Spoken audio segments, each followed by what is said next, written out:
लालच की पोटली मतलब कि शासिया कुछ भी करने को तैयार है पैसे को हथियाने के लिए।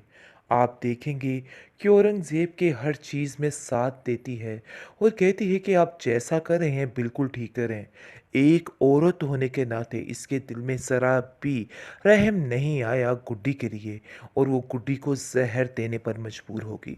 बल्कि मजबूरी कैसी, दौलत के हाथों, लालच के हाथों मजबूर थी, जिसकी वजह से ये सारे कारनामे सरअंजाम दे रही है। लेकिन स्वीटी अब इन लोगों का वो हश्र करेगी कि ये लोग याद रखेंगे, क्योंकि स्वीटी आ चुकी है मैदान में। और अब इन लोगों के साथ जो जो कुछ होगा, अब ये लोग खुद ही इन सब चीज़ों के ज़िम्मेदार होंगे। बहुत परेशान हो चुकी है गुड्डी, सोच सोच के कि आखिर क्या बनेगा मेरा। लेकिन जी आप देखेंगे कि इन लोगों ने तो बड़ी ही प्लानिंग कर रखी है उसके लिए। बहुत ज़्यादा टेंशनें बढ़ चुकी हैं। औरंगज़ेब कहता है कि मुझे तो डर इस बात का है कहीं ऐसा ना हो कि रमीज़ हमें ही फंसा दे, क्योंकि रमीज़ हमारे सारे चालों से वाकिफ़ हो चुका है और हर चीज़ को बड़े अच्छे तरीके से समझ रहा है। इसलिए मैं अब इस बात को लेके काफ़ी खौफज़दा हूँ कि इन लोगों से कैसे बचत की जाए। गुड्डी के साथ जो कुछ भी हुआ है सारा कुछ इन लोगों का किया धरा है।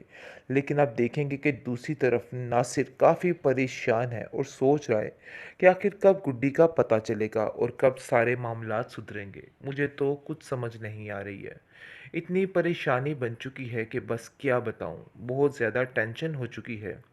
आप देखेंगे कि किस तरीके से गुड्डी को हर तरफ से ज़लील किया जा रहा है, कितनी चालाकी से उसको अपने पास बुलाया गया और उसको कहा गया कि तुम्हारा घर है और हम सब तुमसे बहुत प्यार करते हैं। लेकिन गुड्डी बेचारी मासूम हर दफ़ा की तरह इन लोगों की बातों पे यकीन कर लेती है। भाई है तो वो बच्ची, इसलिए इन लोगों की बातों में आ जाती है। और वैसे भी औरंगज़ेब को बहुत तरीका है बार बार इस बात को मनवाने का कि मैं तुम्हारे बाप का भाई हूँ और ये बात तुम अपने जहन में रखना, मेरे से ज़्यादा तुम्हारा कोई भी ख्याल नहीं रख सकता।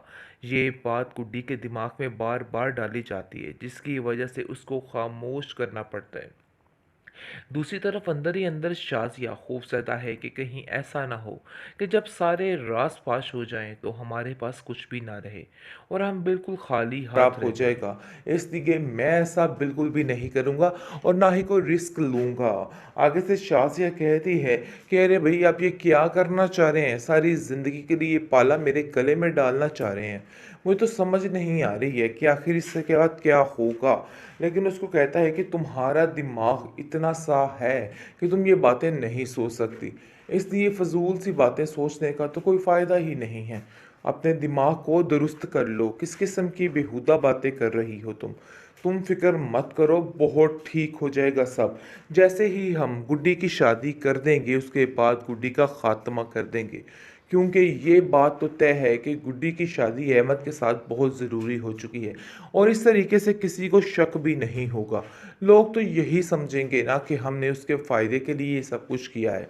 इसलिए तुम्हें भी घबराने की और परेशान होने की कोई भी ज़रूरत नहीं है। देख लेना, बहुत जल्द सब कुछ ठीक कर दूँगा। इसलिए बिला वजह की टेंशन मत लो। जिस पर शाज़िया काफ़ी ज़्यादा इत्मीनान में आ जाती है और कहती है कि हाँ, मुझे यकीन है इस बात का, लेकिन गुड्डी को याद रखिएगा, मैं ज़्यादा देर तक बर्दाश्त नहीं कर सकती, क्योंकि वो इस काबिल नहीं है कि उसको बर्दाश्त किया जाए। जिस पर वो कहता है कि तुम फ़िक्र मत करो, सब ठीक हो जाएगा। मेरा तुमसे वादा है, इस गुड्डी से हमारी जान बहुत जल्द छूट जाएगी और मैं खुद उसको पसंद नहीं करता, इसलिए मैं भी उसके साथ नहीं रहना चाहता हूँ। मौके पर चौका पड़ने वाला है, इसलिए घबराइए मत। जैसे ही ये सारे अपना खेल खेलेंगे, बहुत जल्द आप देखेंगे कि हमज़ा वगैरह ऊपर से पहुंच के इनका सारी प्लानिंग फेल कर देंगे। जैसा कि ये लोग सोच रहे हैं कि बहुत जल्द हम शादी कर देंगे इस गुड्डी की और सारा मामला ठीक हो जाएगा और सारी जायदाद उनके हाथ आ जाएगी। अरे इन लोगों को इतने पापड़ बेलने पड़े हैं इन सब चीज़ों के लिए, कुछ समझ ही नहीं आ पा रही कि आखिर करें तो करें क्या। औरंगज़ेब तो इसी बात से खुश है कि बस सारा कुछ उसके हाथ में आने वाला है और बहुत जल्द हर चीज़ उसको ही मिलेगी। लेकिन जी आप देखेंगे कि बहुत ज़्यादा घबरा चुका है नासिर, क्योंकि नासिर बेचारा हालो बेहाल हो चुका है और जगह जगह इस बेचारी गुड्डी को ढूंढ के पागल हो चुका है और अपनी हर चीज़ का ज़िम्मेदार सिर्फ़ और सिर्फ़ अपने आप को ठहरा रहा है और कहता है कि अगर गुड्डी उन लोगों के हाथों लग गई तो मामला ख़राब हो जाएगा, क्योंकि मुझे पता है कि वो लोग उसको चैन सुकून से रहने नहीं देंगे और कुछ भी उसके साथ कर सकते हैं। इसलिए वो गुड्डी को लेके काफ़ी परेशान हो जाता है। हमज़ा भी काफ़ी उतावला हो चुका है और वो कहता है कि ऐसा लगता है कि गुड्डी बेचारी के साथ जैसा कि बहुत गलत होने वाला है। हर चीज़ तबाह फ़ना होने वाली है। आखिर कोई है जो इस बात से हमें बचा सके। लेकिन जी आप देखेंगे कि नासिर कहता है कि हमें हर तरह से अपनी बहन यानी कि शाज़िया के घर पे नज़र रखनी होगी कि आखिर शाज़िया के घर में चल क्या रहा है और क्या नहीं चल रहा, क्योंकि उसी से हमें मदद मिल सकती है और सारे मामलात ठीक हो सकते हैं। हर एक को अपने किए की सज़ा मिल रही है। बहुत जल्द औरंगज़ेब और शाज़िया भी अपनी सज़ा भुगतेंगे। लेकिन फ़िलहाल आप देखेंगे कि किस-किस तरीके से शादी की तैयारी की जा रही है और रमीज़ कहता है कि सोच समझ कर ये फ़ैसला करना, क्योंकि मुझे तो लगता है कि इस फ़ैसले में कोई कमी-बेशी रह गई है और हम शायद गलत फ़ैसला कर रहे हैं। लेकिन औरंगज़ेब कहता है कि तुम फ़िक्र मत करो, मुझे पता है कि मुझे क्या करना है, इसलिए बिलावजह परेशान होने की कोई भी ज़रूरत नहीं है।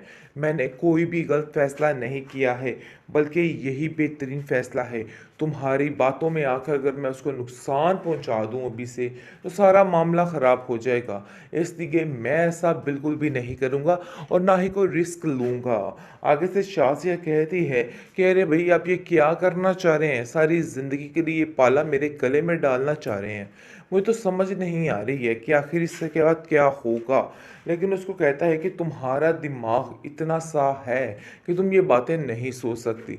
इसलिए फ़ज़ूल सी बातें सोचने का तो कोई फ़ायदा ही नहीं है। अपने दिमाग को दुरुस्त कर लो। किस किस्म की बेहुदा बातें कर रही हो तुम?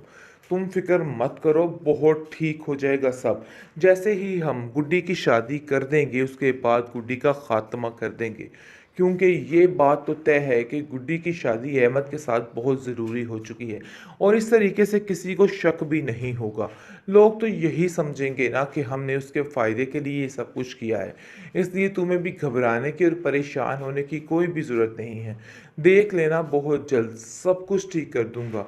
इसलिए बिला वजह की टेंशन मत लो।